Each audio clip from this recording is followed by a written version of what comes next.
Hello, everyone. It's Dr. Tina with Parent Like a Pro again.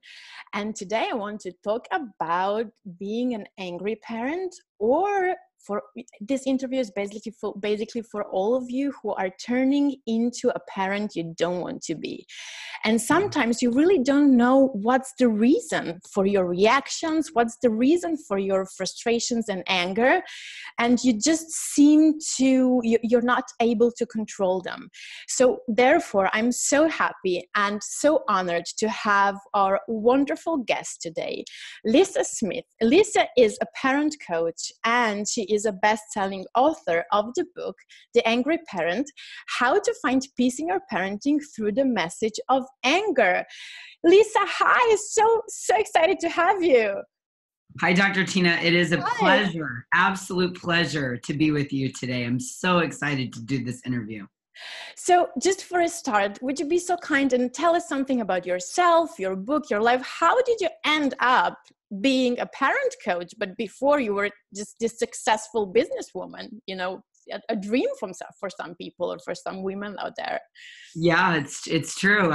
I've lived a couple lives. I call this my second act. I am the mother to a 14-year-old boy who I call a full contact sport. He has a lot of defiance. He's very strong-willed. He came out of the womb strong-willed. And prior to having him, I was a very successful executive in a medical device firm, a worldwide medical device firm. And I was a really happy person. And let me back up and say, I grew up in a household where there was a lot of yelling, there was a lot of chaos, there was a lot of trauma. And I like to say that if yelling were an Olympic sport, I would come from a dynasty of gold medalists. So I grew up around a lot of yelling. And fast forward 14 years into my marriage, I had my son, Malcolm. And when he was about 2.5, 3, I started to notice a pattern. And the pattern was that I was angry and short-tempered a lot with him over silly things. And there was this desire to control what was going on.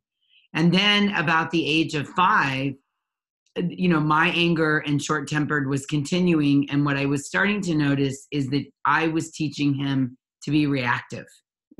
I was displaying anger and quick reaction for him. And he was the good student. He was learning it and modeling it back for me. And yet I was shocked, like, where is this coming from? Why is he so angry? It hadn't quite clicked for me. And then one day I was yelling at him and he was yelling at me, and I was yelling at him for yelling at me. And at the same exact time, in the very back of my mind, I was wondering, who taught him this? Where did he learn this? And then I had this moment where I was just like, oh my goodness, I am teaching him this. I am teaching him to be angry and reactive. Look, I can barely tell the story without getting teary-eyed.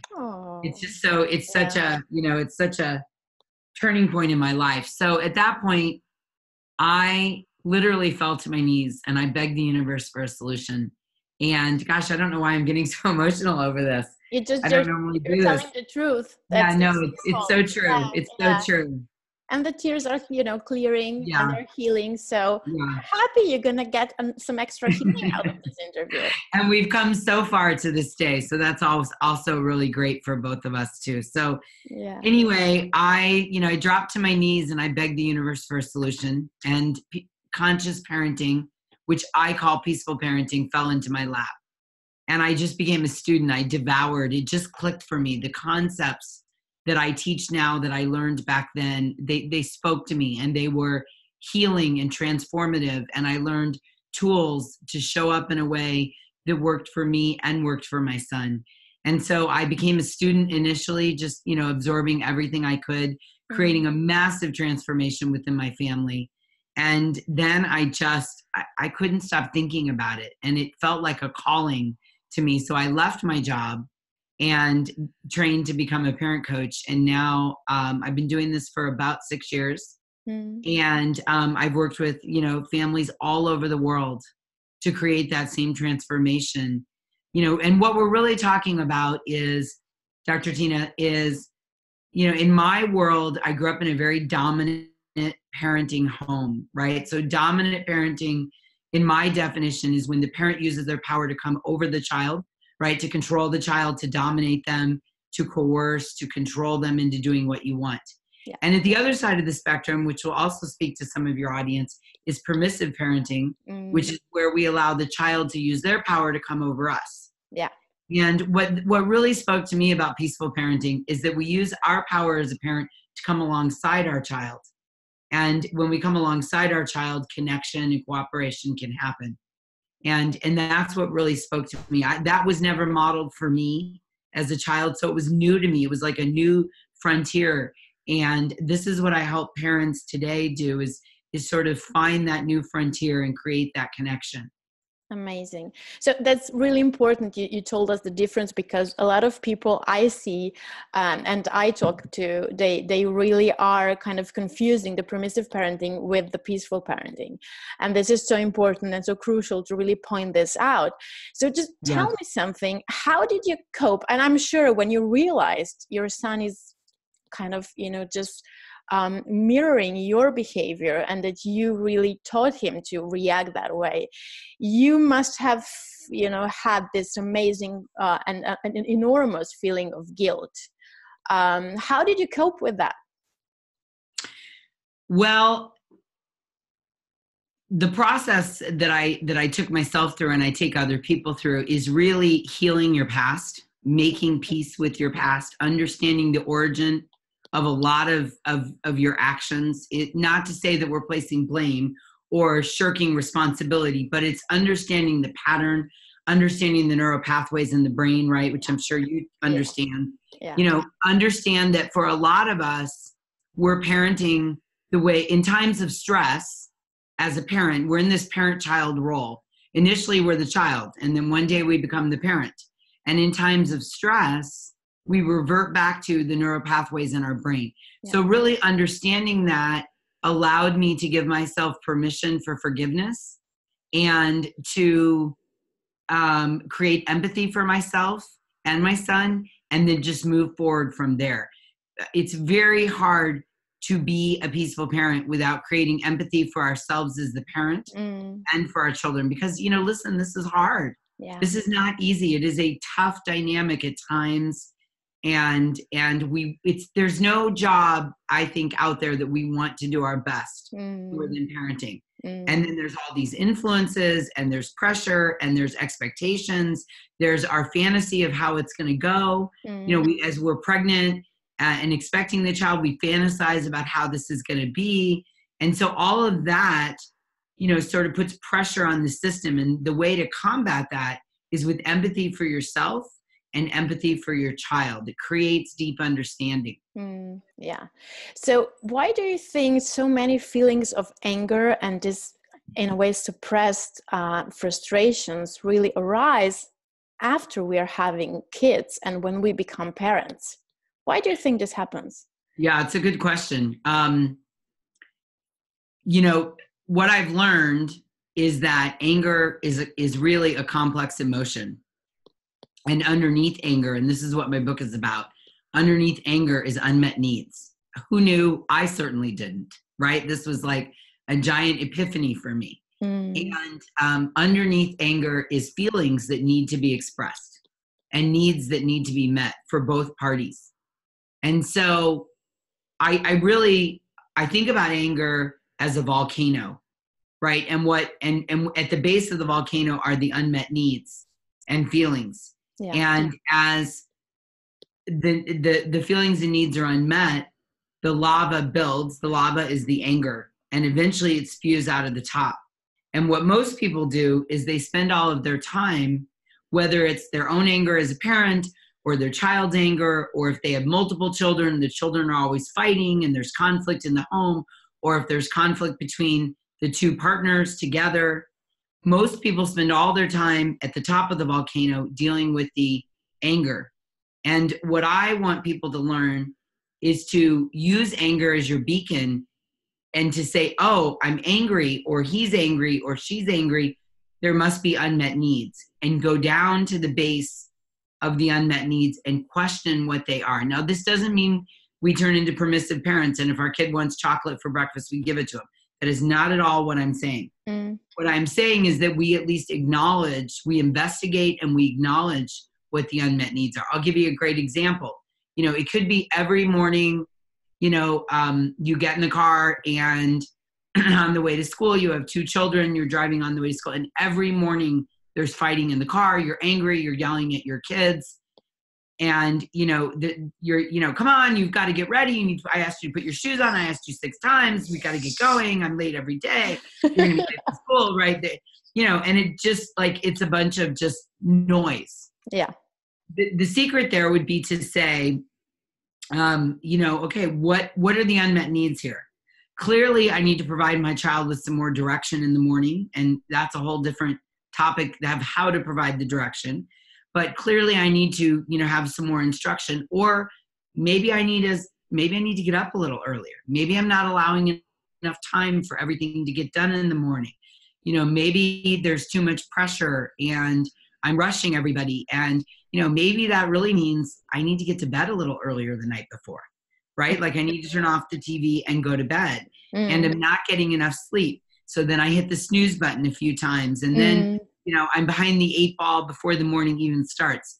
So this is the idea of really getting down to the unmet needs. And I want to give you one more example. A different example, I had a client actually in Australia who has 3 kids. She has a 12-year-old and then 10-year-old twins.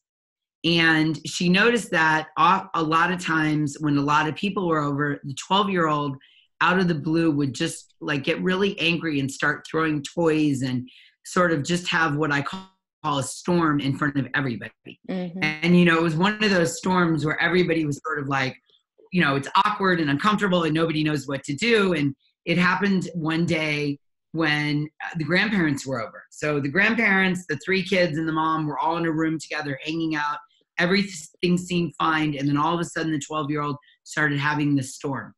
So the mom waited a few hours and later asked the boy, what was going on for him. First he said, he's 12, I don't know.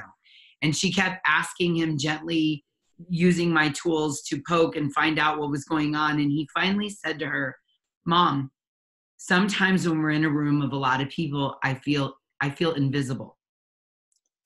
Right? I mean, right there, that just, he had these 2 twin brothers that were loud and extroverted and were always making a mess. And between the 2 of them, he basically felt like they were sucking all the oxygen out of the room. And he was a shy boy, an introvert, kind of hung off in the corner.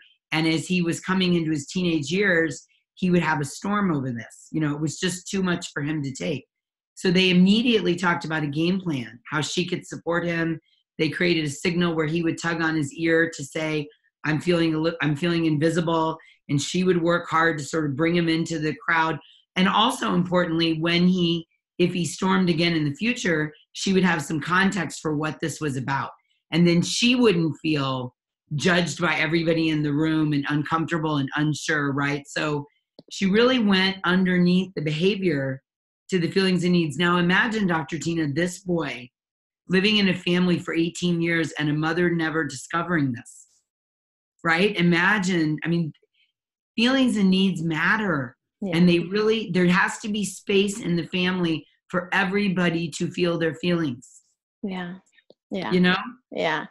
And, it's amazing because, 18 years, just in a way, it's, I can even, I cannot imagine how this boy or this now this is a teenager, end of teenage years, could in a way survive for so long, Right. It's just, just imagine you're having this, I'm just trying to picture it right now, just imagine you're having a parent who is your support, who is supposed to be someone who will, hold your hand and help you. And in a way you are being invisible. So why, do you think so many parents fail to connect to their children and fail to, in a way, understand them? What is the main reason? I think It's a good question. I'm glad you asked it. Thank you for asking, because I think it's an important follow-up. And, thinking back, let me just back up for a second and say, thinking back to that Australian family, if the mom hadn't asked, imagine, and the mom had been like many parents, which would have been to focus on the behavior. I can't believe you do that. Why do you do that? You shouldn't do that. Now the boy's going to feel even more isolated and more invisible because nobody's asking, hey, what is this about? What was going on for you? What were you thinking about right before you had that? And honestly, I think the reason that parents don't know this is because we weren't raised this way. We were raised in a time when actions were more important than feelings and needs. And now we're fast forward to the current trends, and we're a much more conscious. It's funny because in some ways we're much more conscious and in other ways we're not, but we're a much more conscious society. And, it's not unusual to have a life coach or a parent coach or, listen to a parenting summit or read books. There's more books out on parenting than ever that are based around feelings and needs. If you were to do a literature search, there is tons of evidence, published evidence in scientific journals today about the dangers of spanking our kids, right? That's just one great example. And if I surveyed, 100,000 parents worldwide, many kids, many of us who are parents now were spanked as kids, right? And so it's this evolution, this awakening of understanding that feelings matter and that kids' feelings need to be heard in the home. I really think that's the genesis of this. It's just an awakening that we're all having, and someone needs to teach us. Again, like I say, the first things I teach parents when I work with them, and I call this out in my book as well. All kids at all times are just trying to get their needs met. I didn't know this. Like when I was taught this, I was like, who knew? It sounds so simple, and I felt so silly, but I didn't know this. My brain would go to judgment. Oh, he's being difficult. She's being defiant. She's being, mean. She's being rough. And my brain wanted to judge versus just understand the kids are just trying to get their needs met. And what I really teach people to do now is become curious. Like, I wonder what they need. It's such a dynamic shift in a family if the parent can walk around being curious rather than judgmental.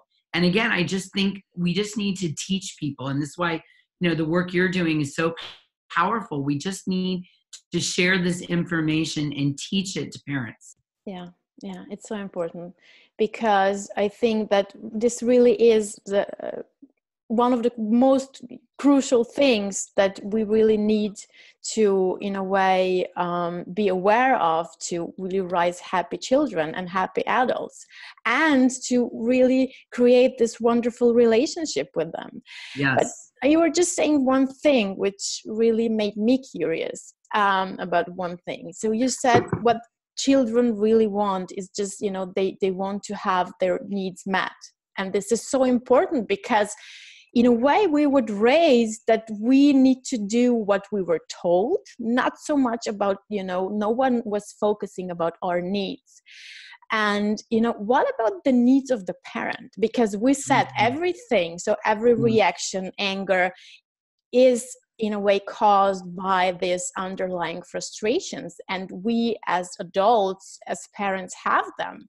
So what about our needs? Because I'm in a way having the feeling that some mothers are really trying to be perfect, and they are trying to raise a happy, perfect child. So they really want to be there for them, they, and in that way, and they also are trying to sacrifice all the time and everything for their child, which is amazing. But they're forgetting.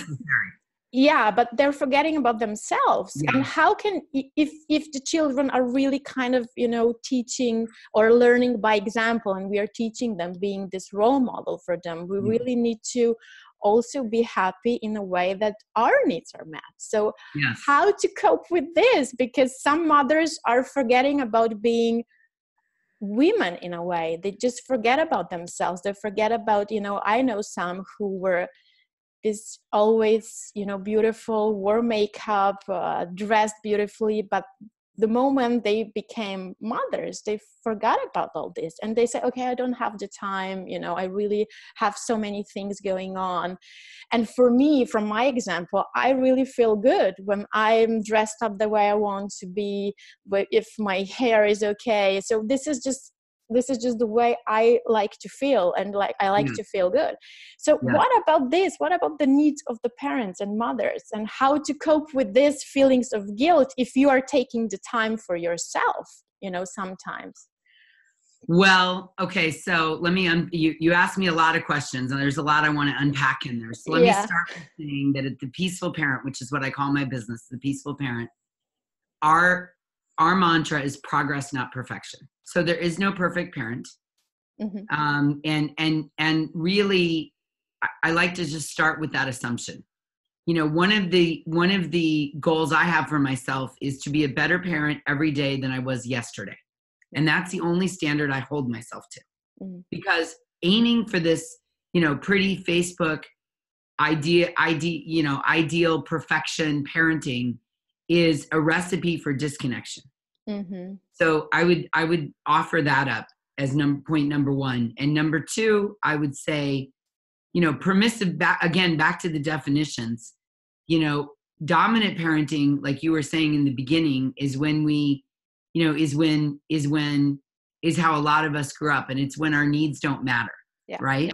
The kids' needs don't matter. You'll do as I say, not as I do, exactly. Stop crying or I'll give you something to cry about. When I say to do something, when I tell you to jump, you say how high, right? These are the messages that we grew up with. Now, if we look at that and we say the kids' feelings didn't matter, then we go to the other side of the coin. Permissive parenting is when the parents' feelings don't matter, when everything is centered around the child. And let me also say, that is not healthy for the child. Kids need and crave boundaries and rules and guidance, and that is really important. Again, you can look in the literature and talk to pediatricians and talk to psychiatrists and psychologists and neuroscientists, and the child's brain is so underdeveloped that they need boundaries and bumpers to guide them through life. So permissive parenting, one way to look at it is your children's feelings and needs are all that matter. Now, peaceful parenting, which is the paradigm in the middle, is when everybody in the family gets to have their feelings.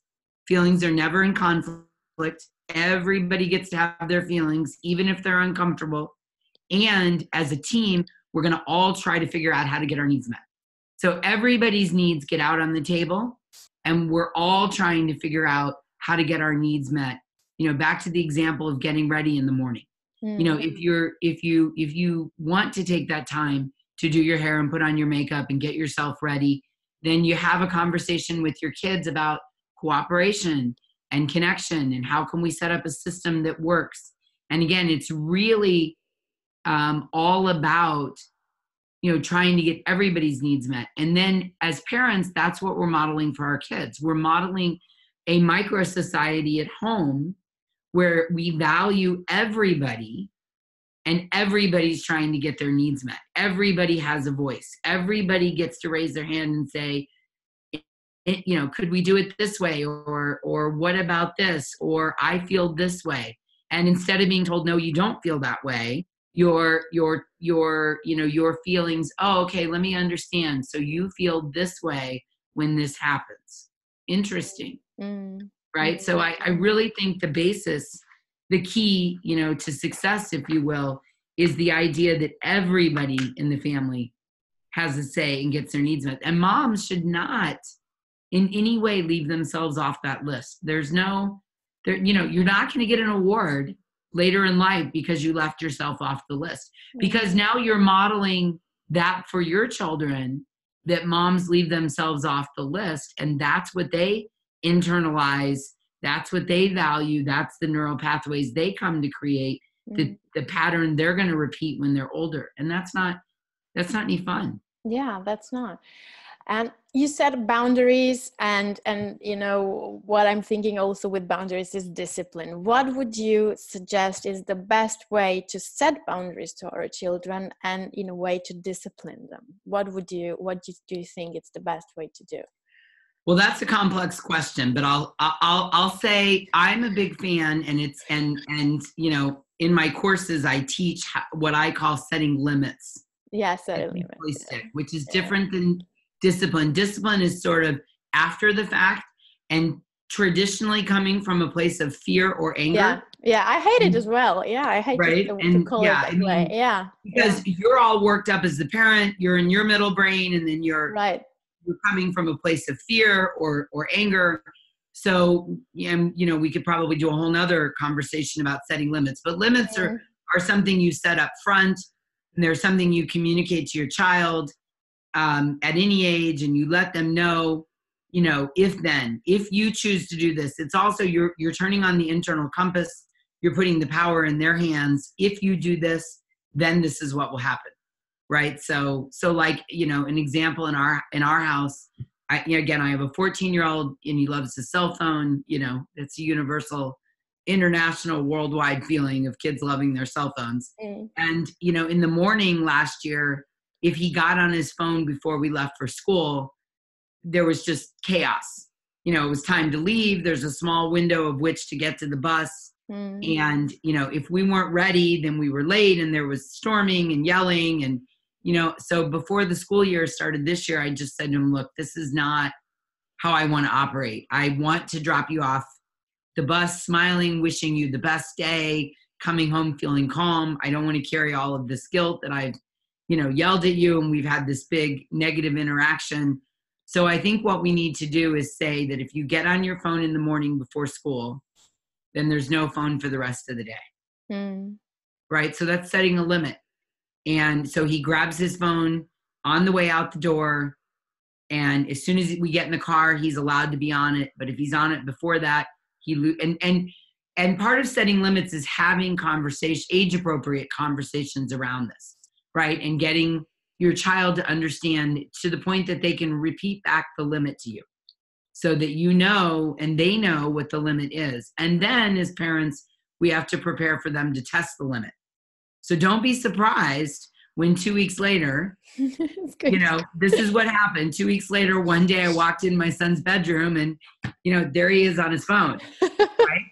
So then instead of getting angry about this, I just went, oh, you wanted to make sure I was serious. Okay, this is what I'm saying in my brain. No problem. All right. So I walked over and I said, hey, what's the limit? He's like, oh, shoot, I forgot. Like, oh, that's a bummer. Yeah. You know, and so I took he lost the phone for the day. So now here's another, to a point we made earlier. Now at this point, he's furious.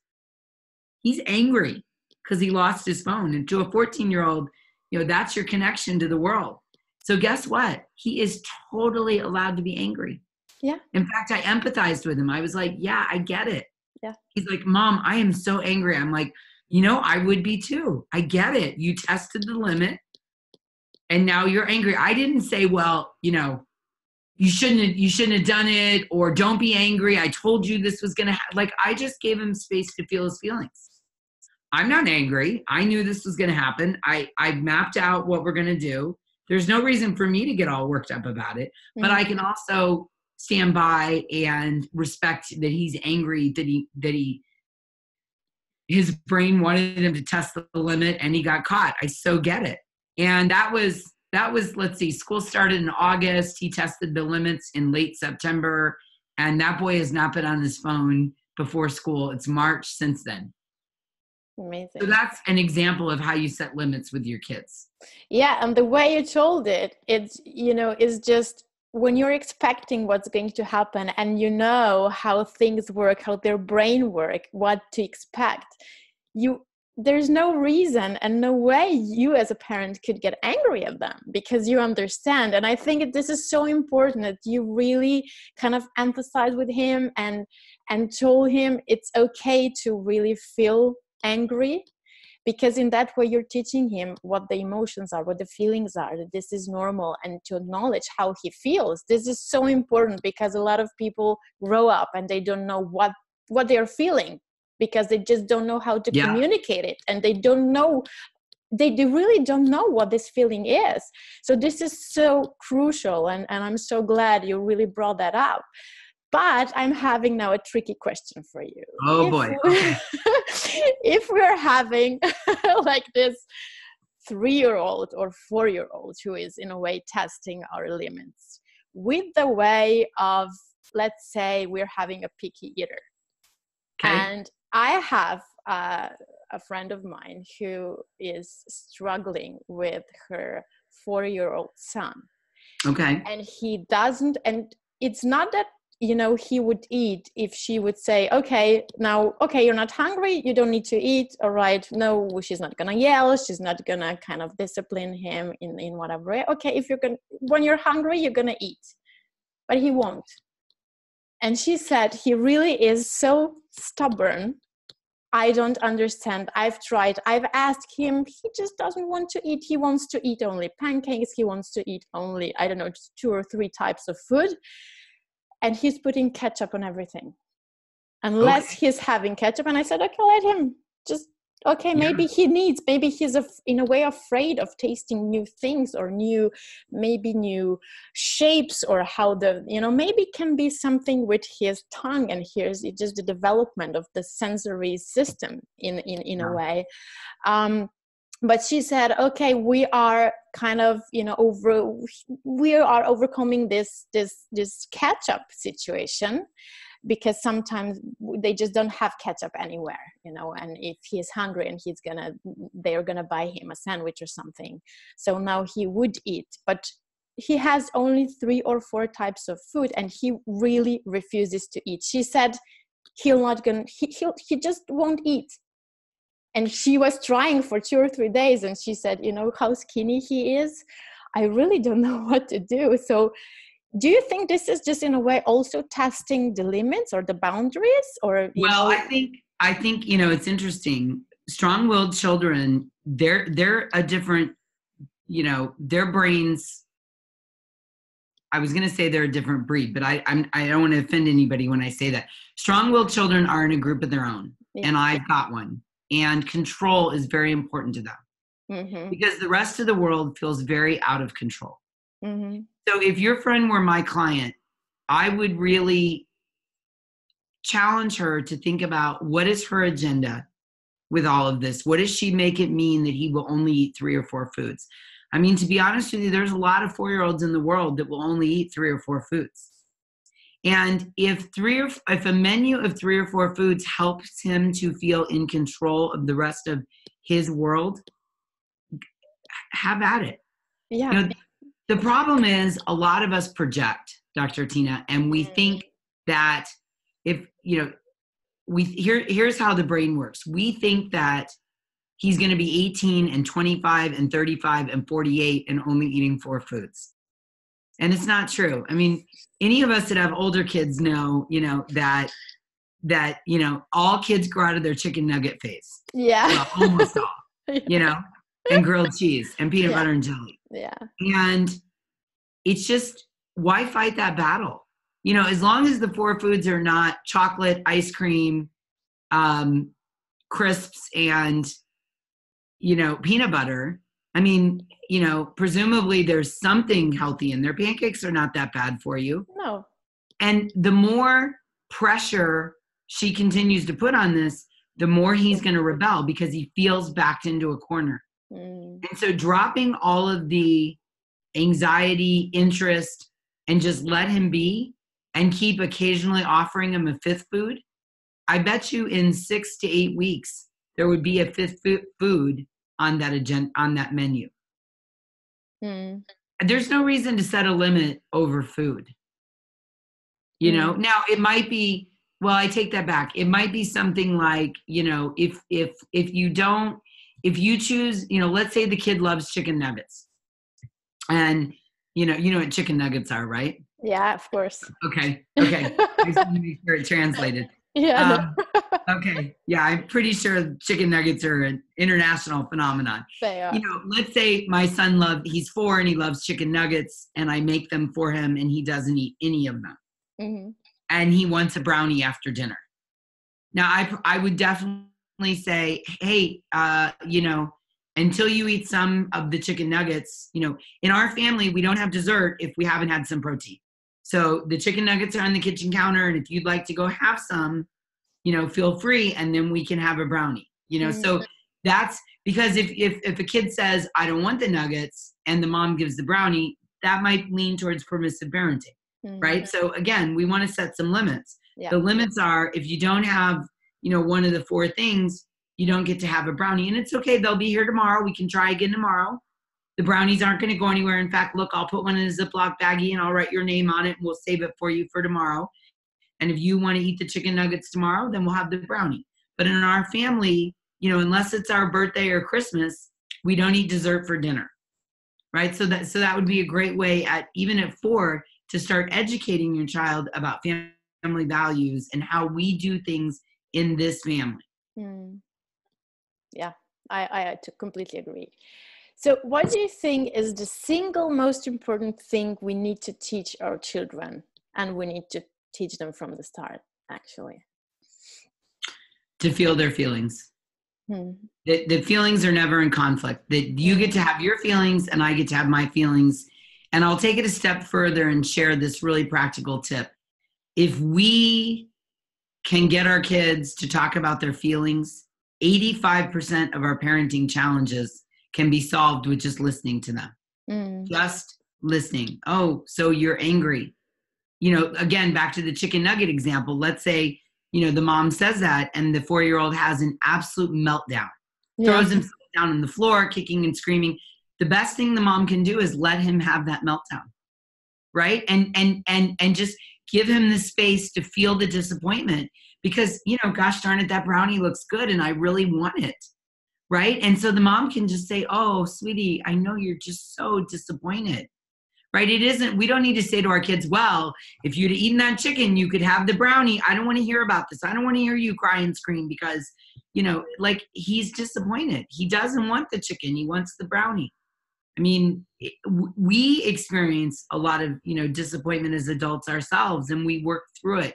And so our job is to help our children work through all of their emotions. Now, I'm not advocating giving in to all of them, right? You don't want to, you know, you don't want to let that child have the meltdown and then give him the brownie because that's teaching him to get his needs met by melting down, right? And making you uncomfortable and then he gets what he wants. So he doesn't get the brownie, but you can bear witness to his disappointment. Yeah. And just, you know, oh my gosh, I get that you're really bummed you don't get that brownie, right? Mm. Yeah. I think there's so much power.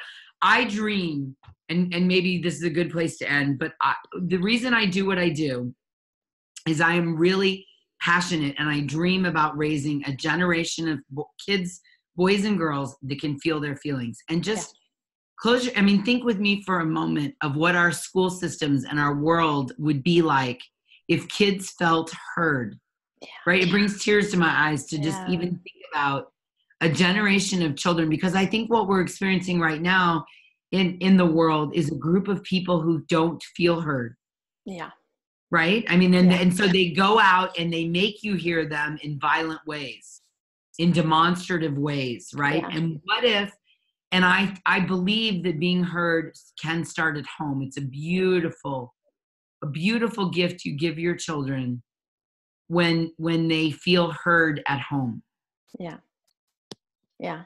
And it's so powerful. And I see we share this passion because I really think this is so important. And I always have a short story. I don't know if I've told it on this summit, but I had a friend, and for me, this was, you know, I was in my teenage years, and she told me, you know, I love my family because they let me speak. They let me speak my truth. And I was, what are you talking about? And she said, you know, every Sunday at lunch, or after lunch, all the family, all the members are sitting down and they're talking. and everyone gets to say, you know, what they didn't like about other members of the family, or their reaction, or how they treated them, or it could be anything, what they, you know, positive or negative, what they liked or disliked in the previous week. So they were Wow. all kind of, and for me, this is, I'm having goosebumps right now. So for Yeah. me, this was, you know, so, and I don't know why I remember this story, but for me, it was because we never, you know, my family didn't do it. And for me, this was so, you know, just wow, so empowering. So you really can say, if you know, don't like what your father did or what your mom did. And she said, yeah. And they're not angry. They just say, oh, right, I didn't know that you felt that way. I didn't know my reaction was, and I didn't know my reaction was, you know, in a way offending you. I just did it because of that and that. And just this, through this communication where you are in a way explaining to each other, you know, we get to the point of understanding. You don't always need to kind of agree with a person, but just, you know, you're being more empathic to the way they are reacting and the way they are. And I think this is just such a beautiful kind of story for the end, because this is what I would also love to, in a way, to teach. And therefore I'm also doing the summit to help to empower all the parents. So my dear Lisa, before we go, just tell us, you prepare also a little special gift for our viewers, what it is. Yes, so I have a free mini course. Okay. It is 3 videos that cover basically a lot of what we've talked about today. Mm-hmm. And if people go to www.thepeacefulparent.com, all one word together, thepeacefulparent.com, Okay. a window will pop up and they can sign up for the course.